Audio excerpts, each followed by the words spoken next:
حي على الفلاح.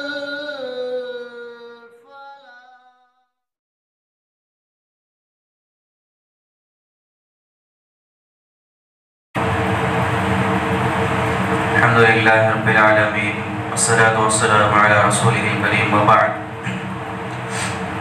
أعوذ بالله من الشيطان اللعين الرجيم من همزه ونفثه ونفخه. بسم الله الرحمن الرحيم. يا بني إسرائيل اذكروا نعمتي التي أنعمت عليكم وأوفوا بعهدي أوفي بعهدكم وإياي فارهبون وآمنوا بما أنزلت مصدقا لما معكم ولا تكونوا أول كافر به ولا تشتروا بآياتي ثمنا قليلا وإياي فاتقون ولا تلبسوا الحق بالباطل وتكتموا الحق وأنتم تعلمون وأقيموا الصلاة وآتوا الزكاة واركعوا مع الراكعين.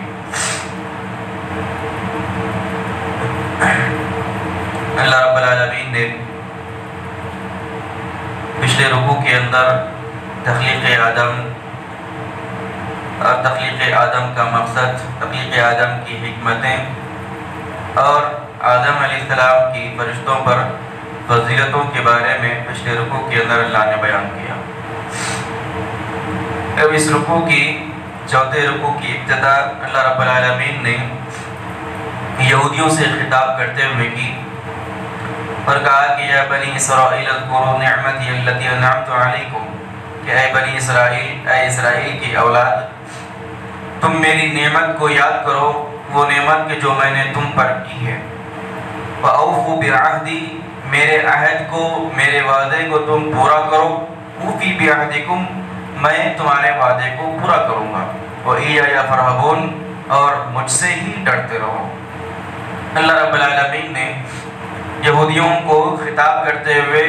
یا بنی اسرائیل کے لفظ سے تعبیر کیا، یعنی اے اسرائیل کی اولاد.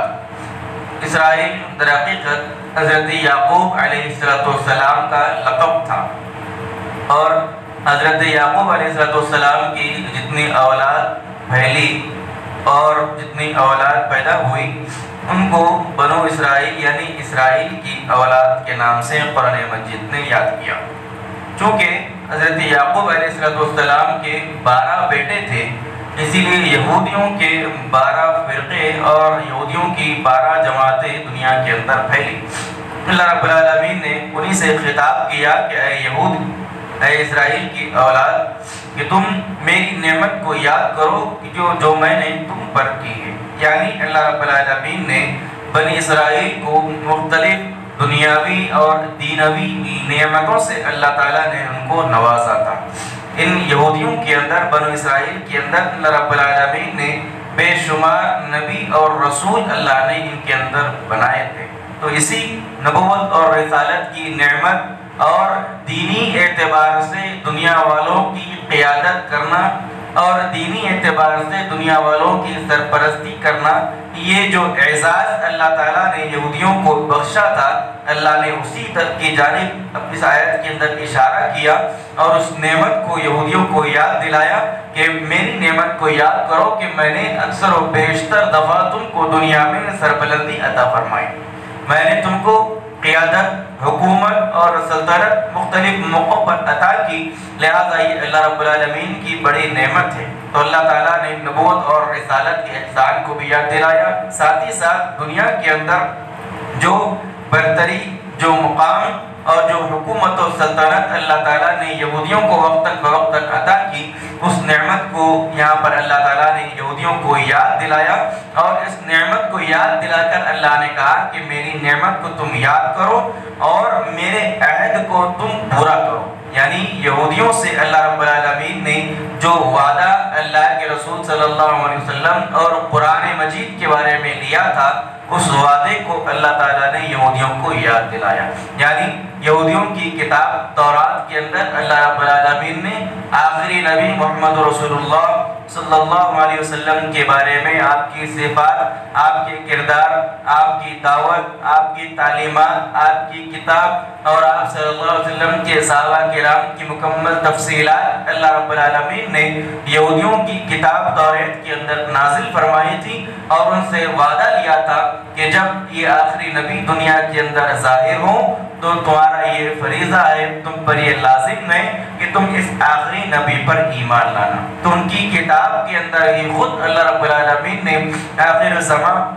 محمد رسول اللہ صلی اللہ علیہ وسلم اور آپ پر نازل ہوئی کتاب قرآن مجید کے بارے میں اللہ نے یہودیوں سے پہلے ہی عہد اور وعدہ لے لیا تھا۔ لہٰذا اسی وعدے کو اللہ رب العالمین نے یہاں پر یاد دلایا کہ اوفوا بعہدی، میں نے تمہاری کتاب کے اندر جو بات آخری نبی کے بارے میں بیان کی تھی یہی وہ آخری نبی ہے محمد صلی اللہ علیہ وسلم، اور یہی وہ آخری کتاب قرآن مجید ہے، لہٰذا تم اس وعدے کو پورا کرو۔ پھر اللہ نے کہا کہ اگر تم اس وعدے کو پورا کرو گے، یعنی آخری نبی پر ایمان لاؤ گے، قرآن مجید پر ایمان لاؤ گے، تو میں بھی اپنے وعدے کو پورا کروں گا۔ یعنی اللہ رب العالمین کا وعدہ ان کے ساتھ کیا کہ ان کو دنیا کے اندر سربلندی، حکومت، سلطنت عطا کرے گا اور آخرت میں ان کے لیے کامیابی تو ہے ہی۔ تو اللہ رب العالمین نے کہا کہ تم میرے عہد کو پورا کرو، میں تمہارے وعدے کو پورا کروں گا۔ پھر اللہ نے خاص طور پر یہودیوں کو اس بات کی تاکید کی کہ وَإِيَّايَ فَارْهَبُونَ،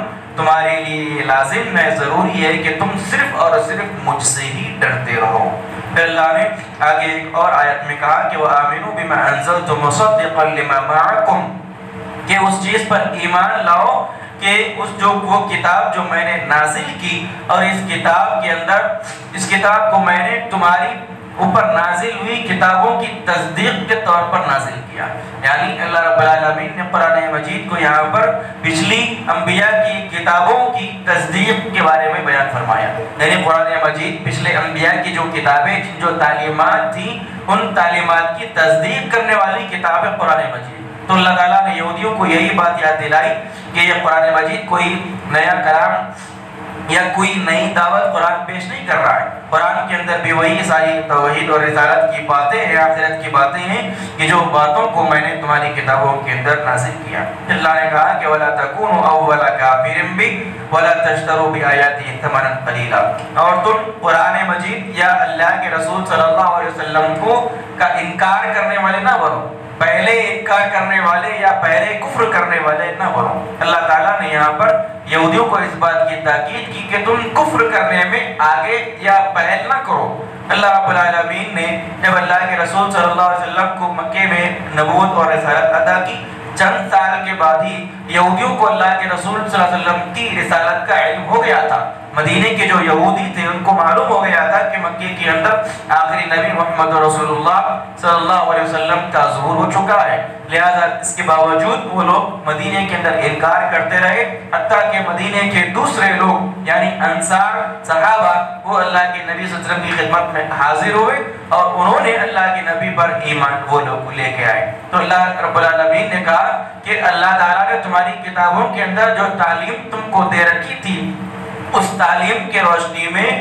تم پر یہ لازم تھا کہ تم سب سے پہلے آگے بڑھ کر محمد صلی اللہ علیہ وسلم پر ایمان لاتے، لیکن تمہیں نے سب سے پہلے اللہ کے رسول صلی اللہ علیہ وسلم کا انکار کیا۔ تو اللہ نے کہا کہ تم سب سے پہلے انکار کرنے والے یا کفر کرنے والے نہ بنو۔ وَلَا تَشْتَرُوا بِآيَاتِي ثَمَنًا قَلِيلًا، اور میری آیتوں کو حقیر یا معمولی رقم کے بدلے میں اس کو فروخت نہ کرو۔ وَإِيَّايَ فَاتَّقُونَ، اور مجھ سے ہی ڈرتے رہو۔ یعنی اللہ رب العالمین نے یہ کہا کہ قرآن مجید کی آیتوں کو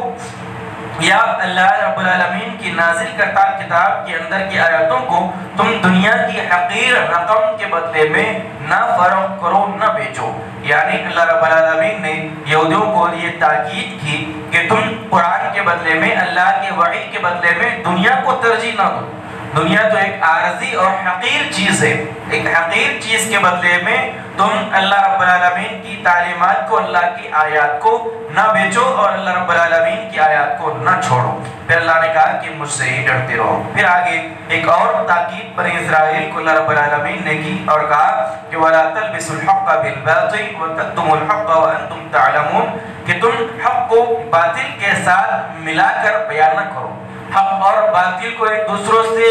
نہ ملایا کرو۔ وَتَكْتُمُوا الْحَقَّ، اور حق کو چھپایا بھی نہ کرو۔ وَأَنْتُمْ تَعْلَمُونَ، حالانکہ تم لوگ جانتے ہو، تمہارے پاس اس بات کا علم ہے۔ یہ یہودیوں کی سب سے بڑی خاصیت اور ان کی مذموم صفت اللہ رب العالمین نے یہاں پہ بیان کی کہ یہودیوں کے اندر ان کی تمام گمراہیوں کے اندر ایک گمراہی یہ بھی تھی کہ وہ لوگ حق اور باطل کو ملا کر لوگوں کے سامنے بیان کرتے تھے، یعنی حق کو باطل سے ملاتے تھے، باطل کو حق سے ملاتے تھے، اور سیدھا سیدھا لوگوں کے سامنے نہ حق بیان کرتے تھے اور نہ سیدھا سیدھا لوگوں کے سامنے باطل کو باطل کہا کرتے تھے، دنیاوی مفاد کے لیے، دنیاوی فائدے کو حاصل کرنے کے لیے جہاں جیسا موقع ملا وہاں ویسے لوگوں کو قرآن یا بھی ان کی شریعت کی باتیں بتایا کرتے تھے، جیسا کہ آج کل کے علماء اپنی قوم کو، امت کو، مسلمانوں کو گمراہ کرنے کے لیے کرتے ہیں، جہاں حق بیان کرنا ہے وہاں بیان نہیں کرتے، جہاں باطل کو باطل بتانا ہے وہاں پر باطل نہیں بتاتے، اور اس سے ان کا دنیاوی مفاد ان کے پیچھے چھپا ہوا ہوتا ہے۔ اگر وہ لوگ لوگوں کے سامنے حق کو حق ظاہر کر دیں گے تو ان کی دکانیں بند ہو جائیں گی، ان کا روزگار ختم ہو جائے گا، اور اگر لوگوں کے سامنے کھل کر باطل کو باطل اگر کہہ دے تو اس وقت بھی ان کا یہی نقصان ہوگا، دنیاوی نقصان ان کا ہوگا۔ تو اللہ تعالیٰ نے یہ یہودیوں کی مذموم صفت بتائی کہ حق کو باطل سے ملا کر پیش کرنا، باطل کو حق سے ملا کر پیش کرنا، یہ یہودیوں کی پہچان اور یہودیوں کی علامت ہے۔ اور ایک اور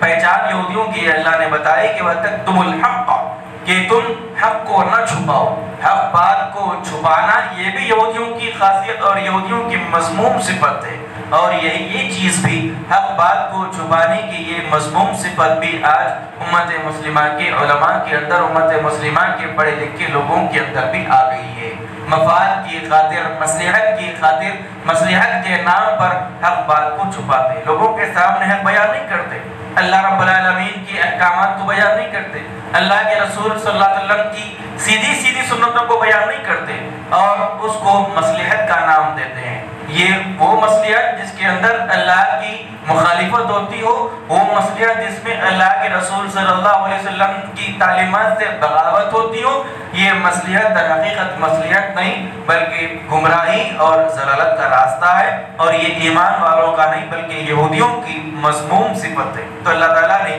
یہی ایک صفت، مذموم صفت کے بارے میں یہودیوں کی اللہ نے بیان کیا۔ پھر اللہ نے یہودیوں کو مختلف چیزوں کا حکم دیا اگلی آیتوں کے اندر۔ اللہ رب العالمین سے دعا ہے رب العالمین تمام کو قرآن مجید کی آیات کو پڑھنے، سیکھنے، سمجھنے، اس پر عمل کرنے کی توفیق عطا فرمائیں، آمین۔ سبحانک اللہم و بحمدک، اشہد ان لا الہ الا انت، استغفرک و اتوب الیک۔